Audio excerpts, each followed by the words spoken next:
Right edition, welcome and happy day. Justin Trudeau in Canada. You know what? He could actually go out and torture and shoot a dog to death, and the mainstream press would say, Trudeau makes world safer for cats.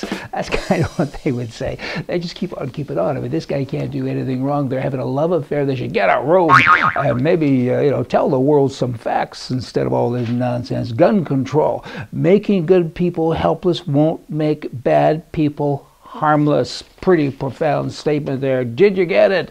And did you know in Canada now, I'm talking about law enforcement there, they're exempt from gun laws. I'm talking, massive exemption. Is there such a term? I mean, it's mind-boggling to me and to you too when you understand where I'm coming from here. Police officers do not pass the same tests as the citizens have to, and they don't have to have a firearm license.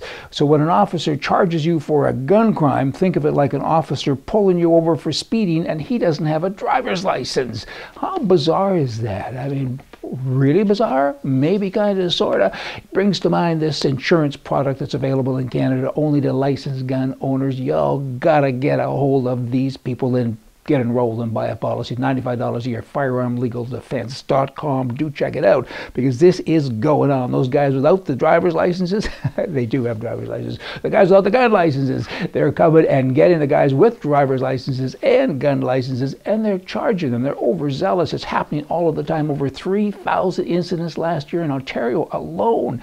Holy smoly. In Illinois, schools there that previously did not allow guns, now there's a new concealed law permit thing going on there, and now some schools do, but the majority of them still don't, and those ones are posting signs saying guns not allowed. And the government's made up the signs, and they're not very big, they're 4 by 6 inches, and they have a little picture on them with a gun with a little mark going through it. And now school people are saying, hey, you can't do that. There's a picture of a gun there. Get over yourself. That's bad. They think it's really bad. Here's one principle that says you can't look at the sticker and not think about Sandy Hook. I wonder where that would even come from. What kind of a dope would even think like that? I just don't even get it.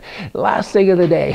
I got last. Are you here? Still, hang in there because this won't take long. Edmonton, Alberta, Canada. I was there a couple of weeks ago, and it was late at night, and I was by myself, and I was looking for a cheap hotel to pull into and stay. And I pulled into one of us, the Yellowhead one, I think, or something. I don't know the name of it. And I went in and waited in line and waited, and then he says to me, do you have ID? Showed him my ID. He goes over to the photocopy machine. I said, what are you doing? He said, well, I'm going to take a photocopy of your driver's license. I said, no, you're not.